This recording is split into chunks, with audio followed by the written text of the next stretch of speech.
This is what was waste a young man life because of nothing, because of Ebana Chigun Kowa. Because Yanaka.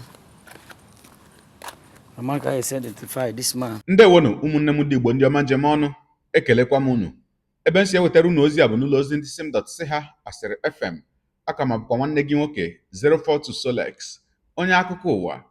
Ihe onyonyo a ị na-ahụ n'iru ebe a bụ ozi nke anyị nwetara dịka ndị ọrụ nchekwa obodo Ifite Dunu nke dị n'ime okpuru ọchịchị Dunukọfịa na steeti Anambra zipụtara, bụ ihe onyonyo na-egosi otu nwoke otu nwa ikorobịa onye nke agbagburu agbagbu n'ime ụgbọala.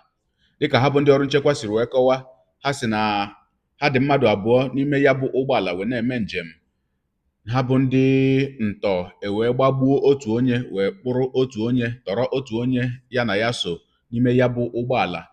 Dịka ha sikwara na wee kwuo, a sị na ọ bụ na obodo Ụmụnnachi ka ndị omekome ahụ ndị ntọ ahụ siri wee chụrụ ha ọsọ wee chụwa ha wee rute mgbe ha batara na obodo Ifite Dunu.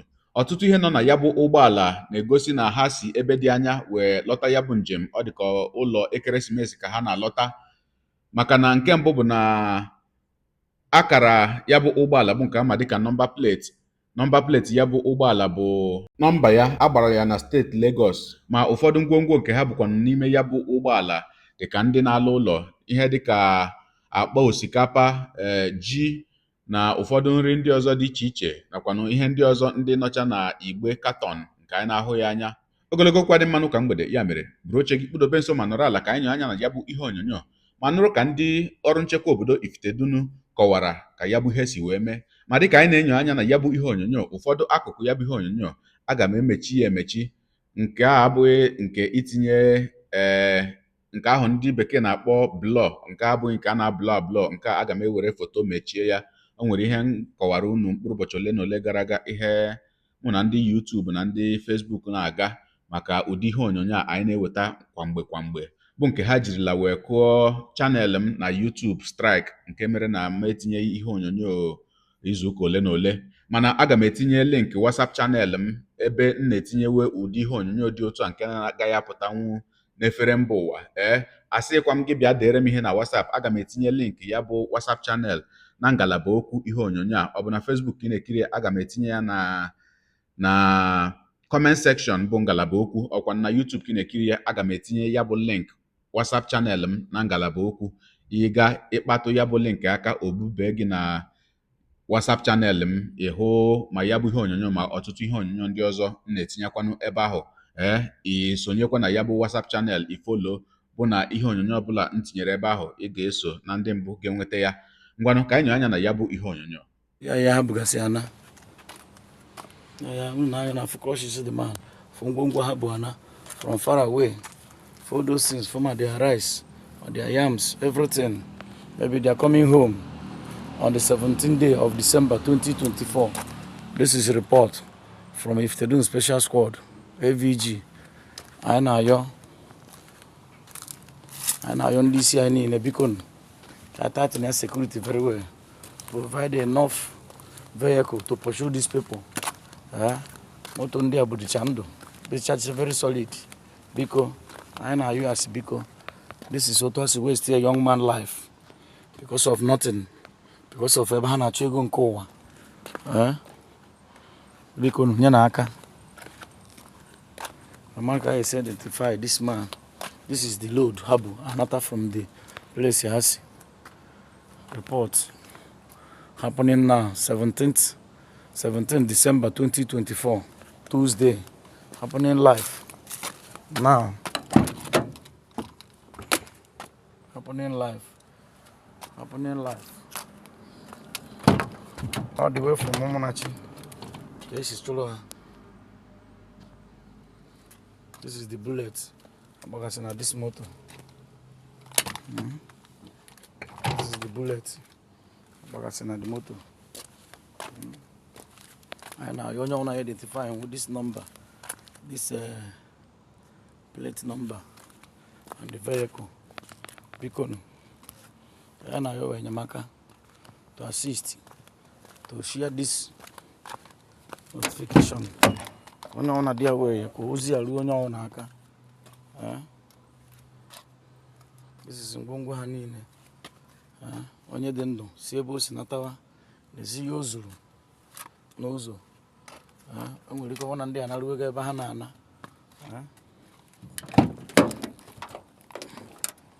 This is the bullet agbara agba everywhere. This is Bocha glass report from Iftedun Special Squad. Bikono. That was the funny. We're going to on DCI. Bikono. Let us on DCI. Bikono. Let us do something very fast before it's too late. I'm unknown now, but let us add more on. I want to when I work to make sure now on those 24 hours. There was some disappointment because some vehicle and the issue of some things. Because I need to make sure I stop all this nonsense in Anambra State. This is what's happening now, December 17th on Tuesday, 2024. Happening now, right now.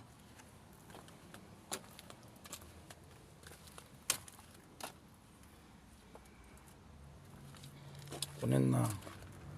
Because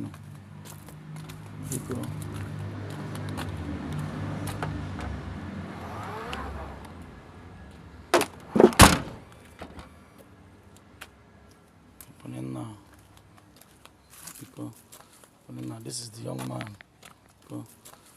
This is the young man. Onwugo, Ebugie. Where's the young man? Future of tomorrow. Onye na-agara onwe because of ego nke ụwa. Ihe mmadụ mere mmadụ ibi ya. Were egbo waste onye emeghe oge anything. Onye ji ọgwụ ụgwọ. Onye enweghị o mere gị. Onye na-agara onwe, onye nọrọ onwe ya. Oke dịrị onwe ndụ sibe ezinụlọ ya move batawa unusoto we waste here. This is a report from Special Squad Iftedun happening now, right now.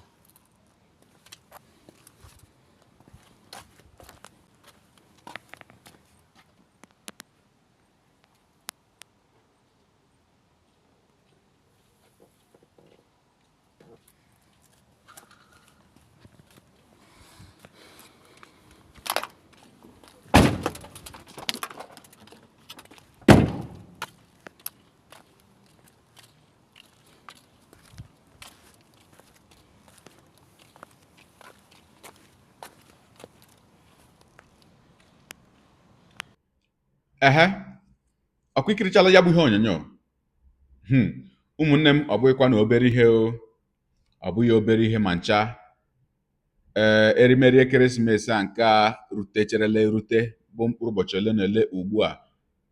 Mmadụ onye ji onwe ya, onye ahụ dị si ebe o si ebe obi wee na-agba mbọ wee pụtasị na ya chọrọ ịla ụlọ. Ọ na-alarutezi n'ala Igbo, ọ bụrụ dị ihe a ka ọ na-ezute. Ọ jọkwara njọ, ọ jọrọ njọ, ọ jọgburudele na njọ ma sigbuo nkakwụ n'isi. Bikonu ụmụnne m, onye ọbụla chọrọ ịlata ya bụ erimeri ekeresimesi maka otu ọbụla o si wee dị, ndị mmadụ ka ga na-alata ụlọ maka na mmadụ agaghị agbapụrụ mmadụ na be nna ya. Ndị mmadụ ga-alatarịrị ụlọ otu ọbụla o si wee dị. Mgbe na-asị onye ọbụla na-alatakwa ụlọ, biko anyị ma na o nweghị mgbe ihe ọjọọ anaghị eme, mana ọ bụgodiri na ị na-abata, gbalịa ka ịbata n'ehihie, gbalịa ka ịbatalie n'ala Igbo n'ehihie mgbe oge ka dị, mgbe chi ka dị, mgbe ị na-ahụ ihe na-eme gị n'ihu ma ọkwa na mgbe ị na-ahụ onye so gị n'azụ ọfụma. Ana m eche na ọ ga-abụ ihe ga-abara gị ezigbo uru. Ma ọ bụrụkwa na ịnọzi anọ n'ala Igbo, ọ bụrụ na ị batala makwa na ọ bụrụ na ị bi ebi n'ala Igbo, biko belatatu ka isi aga ije n'abalị, maka na anyị ma bụ na abalị dị njọ. Ọ bụrụzia nke ugbu a ebe niile ghasarala aghasa. Wee na-asị ka Chineke nna chebe anyị. Ọ dị mma. N'aka nke ọzọ, aka na-achị steeti Anambra bụ Gọvanọ Charles Chukwuma Soludo ekwupụtala ụzọ dị iche iche nke ya na ndị gọọmenti ya tinyerela aka makwanụ tinyerela isi iji wee mee ka mkpamkpa niile na-akpa na steeti Anambra bee.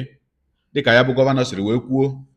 O wee sị na ọnwa na-abịa abịa bụ ọnwa Jenụwarị afọ 2025 bụ Jenụwarị 2025 na ha ga-ebupụta otu ọrụ nchekwa ọhụrụ bụ nke ha kpọrọ Operation Udogachi na steeti Anambra. Ọ sị na ha kwadoro ya nke ọma, na ha kwadosiri ya ike, na ha ga-achịpụtakwanụ ụgbọala ọnụọgụgụ ya dị 163 bụ 163 vehicles nke ha bụ ndị ọrụ nchekwa ga-eji arụ ọrụ na mpaghara steeti Anambra niile, wee sị na ndị omekome niile, ndị ori niile, ndị ala dị mma niile nọ na steeti Anambra na ugbu a ka ọ ga-ebe. O wee gakwa n'iru wee sị na kamgbe ọnwa 33 bụ 33 months ya batara n'ọkụ ọchịchị, na ndị omekome niile ejiderela na steeti Anambra na imirikiti n'ime ha bụ ndị Igbo. O wee sịkwanụ na n'ime ha bụ ndị Igbo na imirikiti n'ime ha abụghị ndị steeti Anambra. O wee sị na ya nụrụ na ihe na-ebute ha na steeti Anambra, ihe o ji dịka gasị na ọ bụ na steeti Anambra ka ha kacha akpa ya bụ mkpamkpa nke ha na-akpa, bụ na ha niile na-agbabata na steeti Anambra n'ihi na ọ bụ ebe ahụ ka ha na-enweta ndị ji ego nke ukwuu ha na-atọrọ ma nata ego buru ibu. Ogologo kwa dị mmanụ ka mgbede, ya mere ka anyị nyewekwa anya n'ihe onyonyo nke ahụ, ebe ya bụ aka na-achị steeti Anambra bụ gọvanọ Chukwuma Soludo gwara ndị nta akụkọ na ọha na eze okwu gbasara ụdị nkwadobe ha dị ịlụso ndị ala dị mma ọgụ na steeti Anambra. Ka m bịakwanụ. Anambra State Special Anti-Touting Squad, aka SASA, a body formed in October last year, is living up to its established mandate, which requires that they get out of the streets, transport, environment, and market, and is on a stronghold mission on these touts and drug peddlers. They have picked over 3,000 of such criminals. We shall work with the National Drug Law Enforcement Agency to implement the National Drug Control Master Plan, which is a comprehensive framework for controlling drug-related issues across the country, towards developing a formidable strategy against drug-related crimes across the 21 local governments of Anambra State and all the communities in the state. Drug is an epidemic. Every nook and crannies, you see them selling banana and granite. And when people take this, they now human beings look like flies to them. I have signed into law a number of relevant acts or laws that will facilitate prosecution of touts, drug dealers, and kidnappers. We have been testing these laws to ensure that they are effective. Criminal justice system metes out punishment to those who run foul of these laws by bringing them to book. In the light of the challenges before us, ladies and gentlemen, we have adopted a multifaceted approach to address them. Going forward, and like I said, next month, end of next month, we'll be launching this whole comprehensive approach, almost codenamed Operation Udogachi. Today is not the launch. On the day of the launch, we are going to roll out the vehicles. If you look by the side, you can see some of the vehicles that are here already.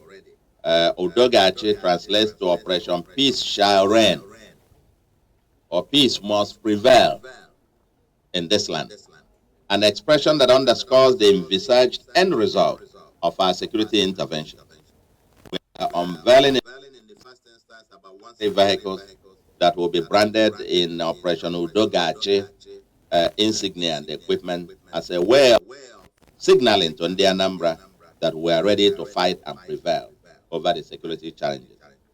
They will be active in all the nooks and crannies of the state with patrols as necessary and pin down, stop and search operations as also necessary. I know pin down, stop and search comes with it all manner of inconveniences. Ideally, you will say this is outdated in this day and age. But given the kind of criminality that we're facing, almost like a state of emergency, everything is thrown into the ring, and including this, at least for the time being.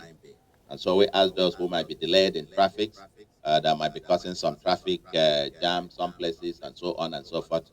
We're also working with the security personnel to ensure that this doesn't turn into a matter for extortion, which is the usual complaint that people make about this stop and search infrastructure. They will be backed by technology-based security solutions such as the call center owned by the state with the toll-free lines 5111. Toll lines 5111. These are security numbers that anybody can call anytime. Or 0800220008. Of course, these numbers will be out there in the media. You don't need to get them through this press briefing, which will enable the relay of communication to air response to critical situations in the state. Another platform run by the Nigerian Communications Commission has the call line 112 for emergency communication.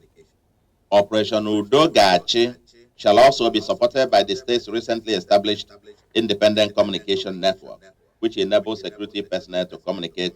Strengthening our multimedia approach in security, AI-powered surveillance cameras with facial recognition and other features are being installed under the CCTV project of the state, which has kicked off in Onisha, with the aim of covering Oka, Onisha, Newi, Ekulobia axis, being the four major cities in the state by March next year, that's almost in 3 months' time, within the and then onward to other communities, because our game plan will be to cover most parts of the state, and also targeting some of the major bushes and forests where these guys go to commit these atrocities.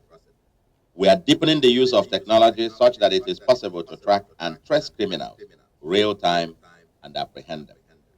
We are in the process of assessing and revalidating personnel of Anambra Vigilante Group in the various communities to aid continuation of payment of monthly allowances to 20 vigilante personnel in each community. I've also given approval for training vigilantes after their validation.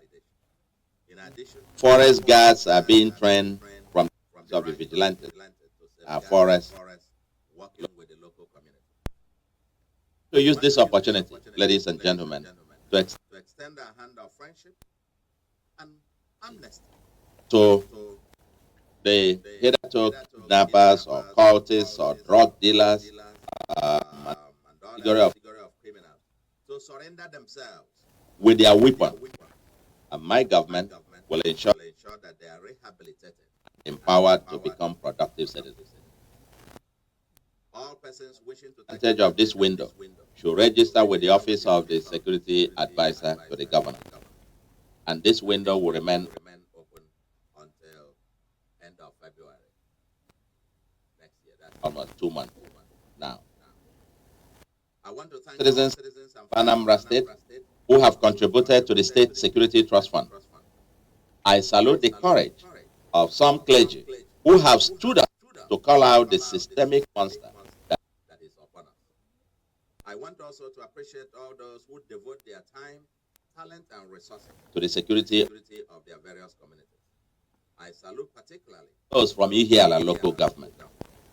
Currently, we have 4 FOBs stationed in various locations in Ihiala local government. There are ongoing clearance operations, and we mean that the people of Ebonesia, for example, Osumo, Lilu, Iseke, Mbos, and others, and indeed the entire Ihiala local government must be totally liberated from these criminals. Also have Orumba South in that same category. I think these 2 local governments will be having massive onslaught on them. And I want to commend the army and the police and the all those whose personnel, the SS and so on, civil defense, the Navy, so on, all your personnel, and our vigilante service, who are in those FOBs and working tirelessly jointly together to flush out this from the places. I think we must be able to say, as a state, and working together with all our security agencies, that we need to get these places, we need to get these people out. I mean, we've offered them amnesty, we've offered them olive branch, Come out and we will help you to start afresh. Living in, no human being lives in the bush. No human being lives in a forest. It's just plain criminality because you're kidnapping for ransom. And Anambra will become totally unsafe for such activities as we unleash our forces on them. But we also, like you said, non-kinetic approaches will have a whole set of agenda. We will be unveiling those at the date of the launch of the full launch of our security ecosystem. Ladies and gentlemen, security is our collective responsibility. Government alone cannot do it. Federal security agencies alone cannot do it.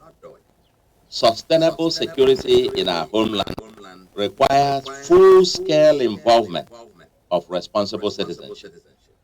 These criminals are our brothers, they are our sisters, they are our husbands, they are our relations, they are our friends. They are not spirits. They live among us, and we know them. The fact is, and let me say this on record, that I have been here, as I said, this is today, the 33rd month, being in office. Those 33 months of all those that we have arrested, and we've arrested thousands of them. Let me put on record that at least 99% of them, of these criminals, arrested in Anambra since my 33 months in office, are Igbos. And over 70% of them are not from Anambra State. They are not indigents of Anambra State. It's very important for us to say this. I am told that they flock to Anambra because that is where huge ransom money can be collected. Whatever that means. We are fighting a different kind of organized armies of criminals, a kind that Anambra has never seen before. This is not criminals who just organize, run away, and so on. It's an army with commanders all over the place. You kill this commander, you kill this team, they get reinforcement. They get posted from even outside of Anambra to go back. Them out of Lille, they run to Mbos. You chase them at Mbos, they run to Iseke. You chase them from Agleze, they run to Oboji. You chase them at Oboji, they go to Werizuka, and so on. They just keep moving. Their commanders keep sending replenishment. So it's an organized army. This is not just like the usual kind of criminality that we're used to in the past. And it's important that our people understand the nature of the fight and for us to be able to prevail. It's a different kind, as I said, but we must all collectively confront the warped ideology and agitation that lead many among us, security personnel, as the enemy. Paradoxically, they see the criminals as the liberators. This is the nature of the fight, of the war that we are engulfed with, where the ordinary people, you see these Okada drivers, the person selling in the markets and so on, when they see the security personnel, they are the ones informing the criminals, oh, they are here, please take cover until they go, and so on and so forth. How are you going to win that war? How are you going to win? Police, the army, the personnel, maybe it's an indigene of, it's come from maybe Ekiti State or Adamawa or Benue, or he has come from Abia and goes to your village. He doesn't know anybody there.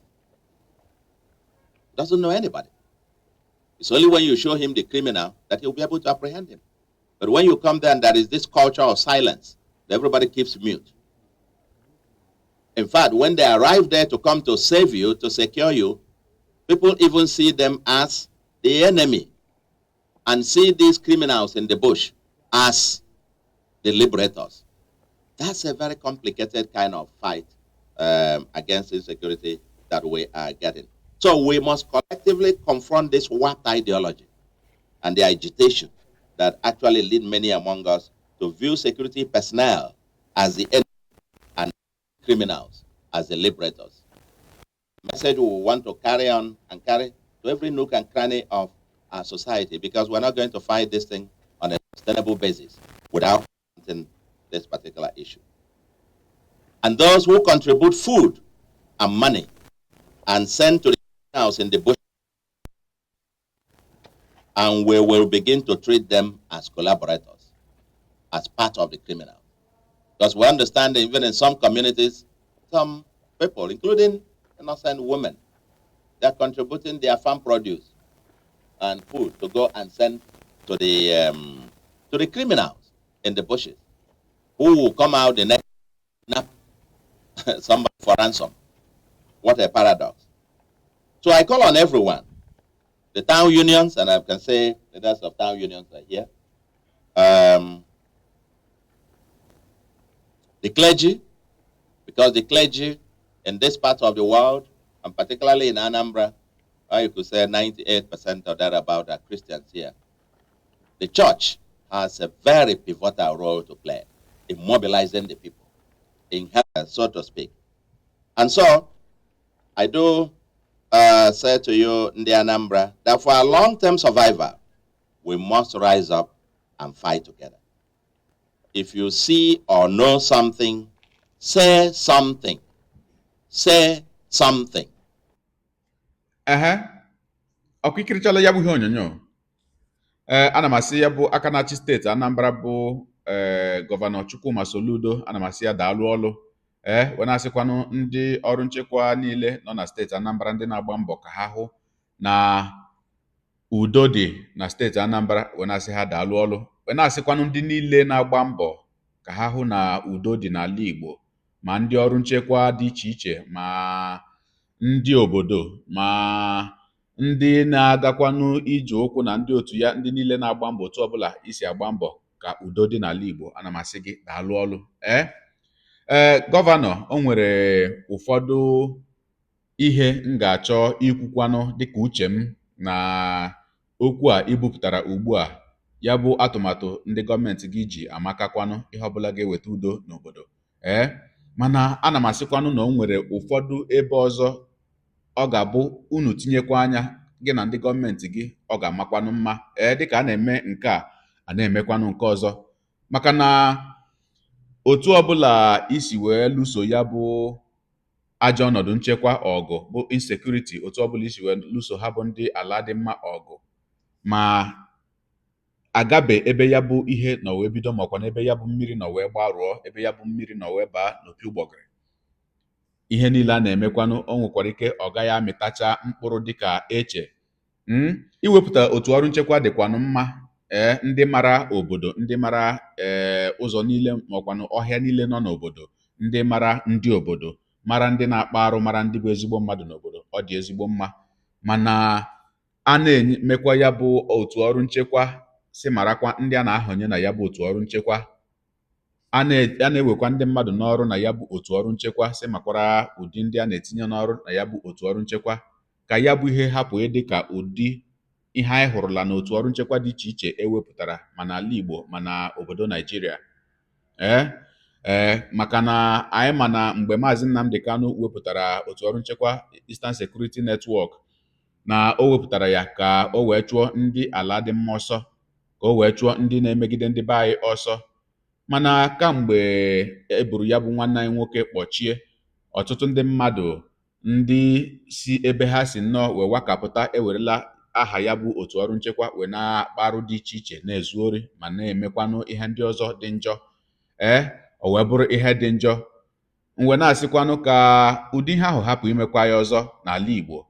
Ọzọ dịka ibe ya bụkwanụ ka ya bụ otu ọrụ nchekwa ọhụrụ nke unu na-ewepụta, ka ọ hapụ ịdịkwanụ ka otu ndị anti-touting nke unu wepụtaburu, ndị gị na ndị gọọmenti gị kwa, bụ ndị a sị na ndị agboro alago, na-ewepụtala ndị ga-achụ ndị agboro ọsọ, ndị ga-emechi ndị agboro na steeti Anambra. Emechakwanụ anyị na-ahụzi kwamgbe ebe dị iche iche, ọtụtụ oge, na ndị ahụ ewepụtara ka ha chụla ndị agboro, na mkpamkpa ha na-akpa, arụ ha na-akpa, ọjọbọ ha na-arụzi, kazikwa nke ndị ahụ akpọrọ ndị agboro na-arụ njọ. O wee bụrụ ihe dị njọ, wee bụrụ na ya bụ ọrụ ka etinyere the wrong people, ma sụọ ya n'olu bekee, ọ bụghị ndị kwesịrị ịrụ ya bụ ọrụ ka etinyere. Maka na iwerekwanụ onye ori wee tinye ebe ọbụla si ya letewe ihe a ọ ga-ezucha ya bụ ihe. Ana m ekwukwa ka mmadụ. Ihe ọzọ yiri nke a nke mekwarala anyị n'ala Igbo bụ ihe gbasara ndị otu ọrụ ebube agụ. Ọ bụ eziokwu na ịbatabeghị n'ọkwa ọchịchị mgbe e wepụtara ya bụ otu, mana ndị gọvanọ na-achị n'ala Igbo mgbe ahụ, ndị chịrị tupu unu bụ ndị na-achị ugbu a abata, wepụtara ya bụ otu. Ọ dị ka sọsọ otu onye so na ndị wepụtara ya bụ otu mgbe ahụ ka nọ n'ọkwa ọchịchị ugbu a bụ gọvanọ Hope Uzodimma. Mana mgbe ha wepụtara ya bụ otu bụ mgbe Maazị Nnamdi Kanu wepụtachara otu ESN, ma ndị ofe mmanụ wee wepụta otu Amotekun. Aga m asị na ọ bụ ihere ka ọ gịnị bụ ihe bịara ndị gọvanọ na-achị n'ala Igbo mgbe ahụ n'anya. Wee sị na ha onwe ha ga-ewepụta otu ebube agụ, wee wepụtanụ ya. Anya na-ele n'anya ka anyị hụ ka ha bụ ndị otu ebube agụ na-arụ ọrụ mkpocha na nzacha ịchụpụ ndị ọjọọ n'obodo na ndị niile na-enye nsogbu. Mana ọ bịaziri bụrụ ihe dị mwute na ihe anyị na-anụ ụbọchị niile bụ arụ dị iche iche nke ha bụ ndị otu ebube agụ na-akpa, bụ na ha gburu ụmụ Igbo ebe dị otu a, na ha gburu ụmụ Igbo ebe dị otu a. Ma ndị gara mmemme ha si ebe a na-eme mmemme n'ala ịnụ na ndị ebube agụ agbagbuo ha n'ụzọ mmadụ ole. Ọ bụrụ iwufu ọbara ụmụnne anyị ka anyị na-anụ n'aka ha bụ ndị ebube agụ ụbọchị niile. Ọ bụ ha bụ ndị ebube agụ na-akpa ya bụ arụ ka ọ bụ ndị mmadụ ji aha akpa ya bụ arụ? Amaghịkwa m, maka na esoghị m ha aga. Mana ana m asị biko, a na-ewepụtakwanụ otu a niile a na-ewepụta wee na-ekpokonye ha egbe, si mara ndị a na-etinye na ya bụ ọrụ. Maka na ịmakwaranụ na ya bụ ọkwa ọchịchị nke ị nọ na ya, ị gaghị anọ na ya ebighị ebi. Ị ga-achịchakwanụ wee rituo. Onye ga-abata mgbe ị chịchara rituo, ọ bụrụkwanụ na ọ hazinwe ya bụ ihe, ọ bụrụ na ọ haziteghị ya ka gị onwe gị bụ onye na-ewepụta ya ugbu a si ahazi ya, ma ọkwanụ ọ bụrụ na ọ haziteghị ya ka ibu n'uche na ya bụ ihe ga-esi dịrị wee na-aga n'iru, ma ekponyela ha egbe, onye makwana ihe ọ ga-eyi mgbe onye ahụ batara. Ma akwụnwụzi ndị a niile a ga-awụkonye na ya bụ otu ọrụ nchekwa ụgwọ, onye makwanụ ihe obodo ga-eyi mgbe ahụ. Wee na-asị onye ji aka egbu ya wekwara uche n'ero. Nke ahụ ewee dịkwa iche. Ọzọ dị ka ibe ya wee bụrụ okwu nwanne anyị nwoke bụ Maazị Nnamdi Kanu. Ya bụ okwu anyị ma na o nwebuola mgbe itinyere ọnụ na ya bụ okwu, mana ihe anyị na-aghọtachaghị bụ na ọtụtụ n'ime unu bụ ndị na-achị anyị, ndị tinyerela ọnụ n'okwu Maazị Nnamdi Kanu, na-abụ unu kwucha ya, anyị na-elezi anya ka anyị hụzia ka unu gara n'iru wee mewe ya bụ ihe nke unu kwuru, ma ọkwanụ ka ya bụ ihe unu kwuru ka ọ mịtawazịa mkpụrụ. Anyị aka nọkwara ebe anyị nọ, Maazị Nnamdi Kanu aka nọkwara ebe ọ nọ. Wee na-asị otu ume a bụ asụ ya n'olu bekee, the same energy eji wee na-alụso ndị ala dị mma ọgụ, ọ ga-adịkwa mma ma e were the same energy wee kwukwa okwu Maazị Nnamdi Kanu. Unu niile bụ ndị ọnụ na-eru n'okwu n'ala Igbo, unu gbakọta ọnụ. O nweghị ihe bụ na ndị niile na-achị ala Igbo, ma ndị gọvanọ, ma ndị senators, ma House of Rep members, so ma ndị igwe, ma ndị ọha na eze gbakọta ọnụ were otu olu kwuo okwu ka gọọmenti etiti Naijiria hapụ ige anyị ntị. Mana ihe na-egbu Igbo bụ ịghasa onwe anyị. Ihe na-egbu Igbo bụ onye akwurujewe ebe a, onye akwurujewe ebe a, anyị eji otu olu wee na-ekwu okwu. Ọzọ dịkwa ka ibe ya, gọvanọ, bụ na o nwere ihe i kwuru na ya bụ ihe onyonyo, si na kamgbe ị batara n'oche ọchịchị na imirikiti n'ime ndị niile ejiderela bụ ndị ori, ndị omekome ahụ niile, na imirikiti n'ime ha bụ ndị Igbo. Mgbe na-asị na ọ ga-adịkwa mma ma e were otu aka na otu ume a, the same hand and the same energy eji wee na-achụ ndị bụ ndị Igbo n'ime ha, ewekwara ya bụ otu aka na otu ume wee chụọ ha niile, ma ndị bụ ndị Igbo ma ndị na-abụ ndị Igbo. Ha bụ ndị Igbo, ha bụ ndị Yoruba, ha bụ ndị Hausa, ha bụ ndị Fulani, ebe ọbụla ha si, ala dị mma bụ ala dị mma. Onye ori bụ onye ori, onye omekome bụ onye omekome. Ka e were otu aka ahụ wee chụọ ha niile, ma mara ma ala Igbo ọ ga-adị mma. Ọ dị mma ka njedebegodi ebe a. Gị onye ụwa, onye na-egere akụkọ ụwa m, ịmara nlecha isi eme ya, deere ebumnuche gị, etu isi wee hụ ya bụ ihe nke ikiriri ugbu a na ngalaba okwu, ka anyị mara uche gị, n'ihi na uche onye adịghị ya njọ. Daalụkwa gị na-eso eburu anyị esonye. Ekelekwa m gị wee na-asị gị jide ka iji. Onye asị ya jide ka o ji, ịmara na nke o ji kacha mma. Gị taa bụkwanụ mbụ ị na-ahụhụ onyonyo anyị, asị gị nnọọ. Onye gị na ya ka nọkwa bụ 042 Solex, onye akụkọ ụwa n'iru akwụkwọ efere mba ụwa. Ya mere, ọ bụrụ na ka m mere dị gị mma n'obi, nwanne, biko ọ bụ na Facebook na Instagram ka na-ahụhụ onyonyo, pịara m follow. Ọ bụ na YouTube ka ị na-ekiri ya bụ ihe onyonyo, pịara m subscribe. ya na mgbịrịgba anya n'akụkụ ka ime ike na-enweta ihe onyonyo ndị ọzọ m ga na-ewetara gị n'ọdịnihu. Igbo ndị ọma njem ọnụ, Igbo mụrụ nze m ọzọ, ekelekwa m unu wee na-asị na ọ ga na-adịrị unu niile mma o. Ise ngwanụ tụsawara m ihe onyonyo a na-atụsara m ya bụ ihe onyonyo na-apịrị m aka na share button. Ya mara gị mma ezigbo mmadụ. Udo dịrị unu.